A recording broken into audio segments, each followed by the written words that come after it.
ఒక్కసారి కొమ్మూరి గోల్డ్ కి కాల్ చేయండి. తాకట్లో ఉన్న మీ బంగారాన్ని విడిపించి మార్కెట్ ప్రైస్ కి వాళ్ళు కొనుక్కుని మిగతా డబ్బులు మీకు ఇచ్చేస్తారు. హాయ్, వెల్కమ్ టు మనం టీవీ. మనం ఉన్నది మన కోసం. ఢిల్లీ ఆగ్రా హైవేలో భారీ ఎత్తున పెద్ద ఎత్తున యాక్సిడెంట్ జరిగింది. 4 బస్సులు ఒకేసారి గుద్దుకోవడంతో మంటలు చెలరేగాయి. స్పాట్లో 60 మంది ఉన్నారు. దాదాపుగా పదుల సంఖ్యలో మృతులకు చేరారు. క్షతగాత్రులను హాస్పిటల్కి తరలించి వాళ్ళందరికీ చికిత్స అందిస్తున్నారు. మృతుల సంఖ్య మరింత పెరుగుతుంది క్రమక్రమంగా. తెల్లవారుజామున జీరో విజిబిలిటీ ఉండడం కారణంగానే ఈ బస్సులు అన్నీ కూడా ఒకదానికోటి గుద్దుకున్నాయి. దాని తర్వాత మంటలు చెలరేగాయి. షార్ట్ సర్క్యూటా ఇంకేంటా అన్న దానిపై కూడా ఇటు అధికారులు ఆరా తీస్తున్న పరిస్థితి. స్పాట్లో 4 బస్సులు గుద్దుకున్నాయి. వెంటనే అకస్మాత్తుగా ఆ యొక్క మంటలన్నీ కూడా చెలరేగిన పరిస్థితి. దాదాపుగా డ్రైవర్లు చాకచక్యంగా వ్యవహరించడంతో అక్కడ కొంచెం పరిస్థితి చేయి దాటలేదని చెప్పుకోవచ్చు. అంటే బస్సులు అక్కడ స్పాట్లోనే దగ్ధమైనా సరే ప్రాణ నష్టం మాత్రం చాలా తక్కువగా ఉంది. ఒకసారి మీరు చూసుకోవచ్చు మీరు విజువల్స్లో. ఉత్తరప్రదేశ్లో ఈరోజు తెల్లవారుజామున ఘోర ప్రమాదం జరిగింది. ఢిల్లీ ఆగ్రా ఎక్స్ప్రెస్ రహదారిపై పొగమంచు కారణంగా 7 బస్సులు 3 కార్లు ఒకదానికొకటి ఢీకొన్నాయి. ఈ క్రమంలో మంటలు చెలరేగాయి. 4 మృతి చెందినట్లు కూడా ఇప్పటికీ అఫీషియల్గా అనౌన్స్ అయింది.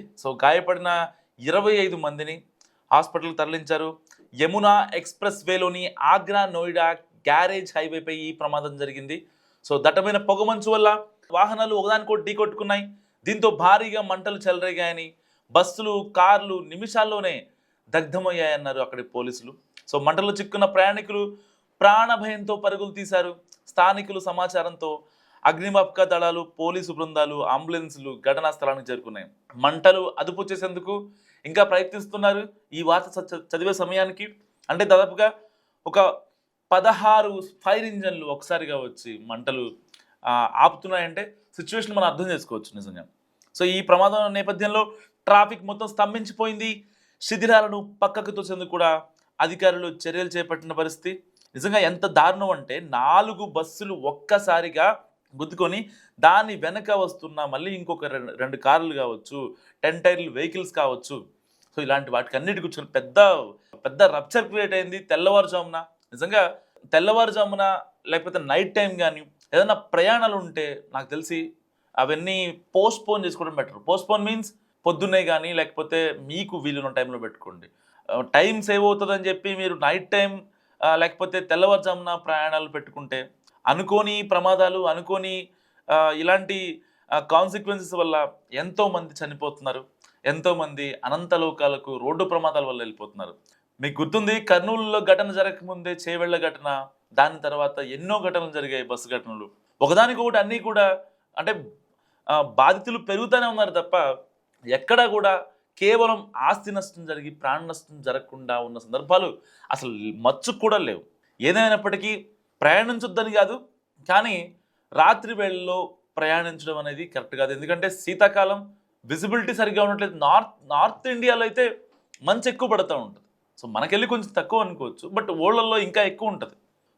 ఏదేమైనా ఆ టైంలో మన ఫేట్ ఎలా ఉందో ఇవన్నీ మీరు కొంచెం ఆలోచించుకొని కొద్ది రోజులు ఒక 2-3 నెలల పాటు మీ ప్రయాణాలని వీలైనంత వరకు పొద్దున్నే చేయండి.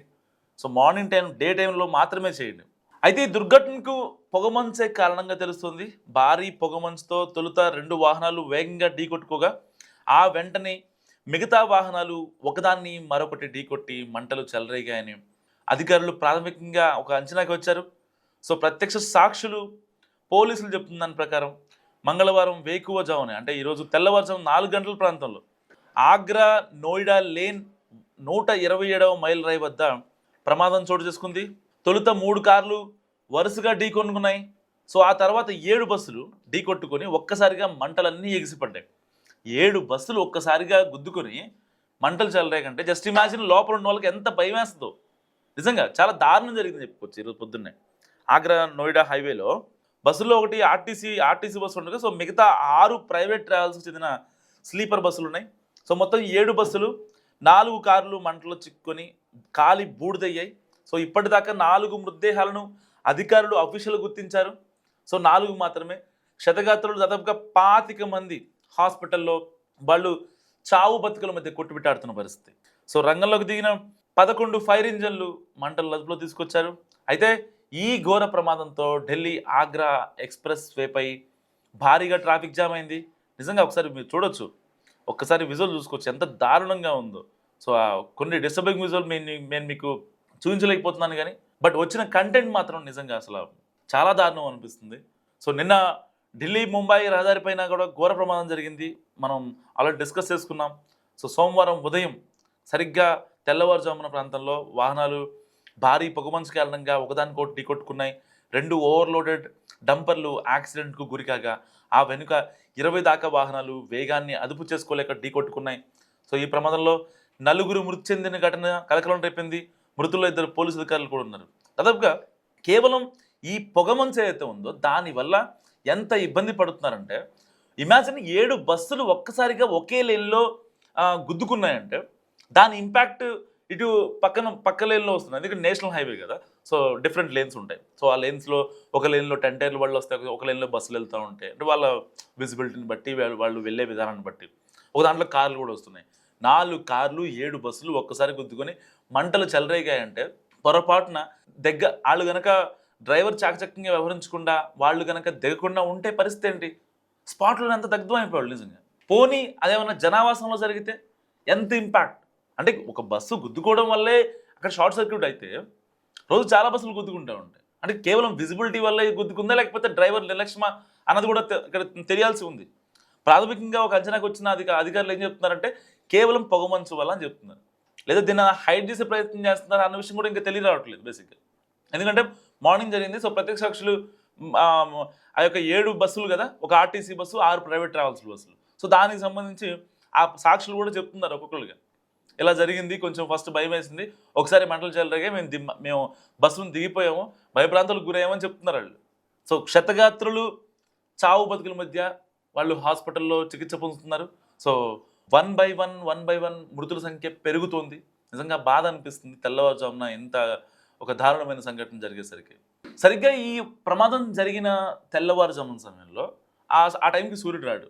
బేసిక్గా నార్త్ ఇండియాలో సూర్యుడు కనిపించేసరికి ఆల్మోస్ట్ 9-10 అయిపోద్ది. ఎందుకంటే ఆ యొక్క పొల్యూషన్ ఎఫెక్ట్ అంత దారుణంగా ఉంటుంది.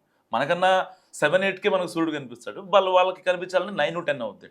కానీ 5 గంటలకే ఏదైతే ఆ బస్సుల్లో పడుకున్న వాళ్ళు కావచ్చు, ట్రావెలింగ్ చేసేవాళ్ళు కావచ్చు, ఈ బస్సుల తాకిడికి ఈ ఫ్రిక్షన్ వల్ల లేకపోతే గుద్దుకోవడం వల్ల షార్ట్ సర్క్యూట్ ఇంకోటి వచ్చిన మంటల వల్ల 7 బస్సులు 4 కార్లు అంటుకోవడం వచ్చిన మంటల వల్ల చాలామంది అక్కడ చుట్టుపక్కల నియర్ బై ఉన్నవాళ్ళు కొంతమంది ప్రత్యక్ష సాక్షులు చెప్పిన ప్రకారం సో మేము ఏంటి అప్పుడే సూర్యుడు వచ్చేసాడా అని అనుకున్నామని కూడా అక్కడ ప్రత్యక్ష సాక్షులు చెప్తున్న పరిస్థితి. సో ఇమాజిన్ దాదాపుగా 10 ఫైర్ ఇంజన్లు వచ్చి అక్కడ మంట ఆర్పాయంటే ఎంత ఏ రేంజ్లో అక్కడ ఉందో అర్థం చేసుకోవచ్చు మనం.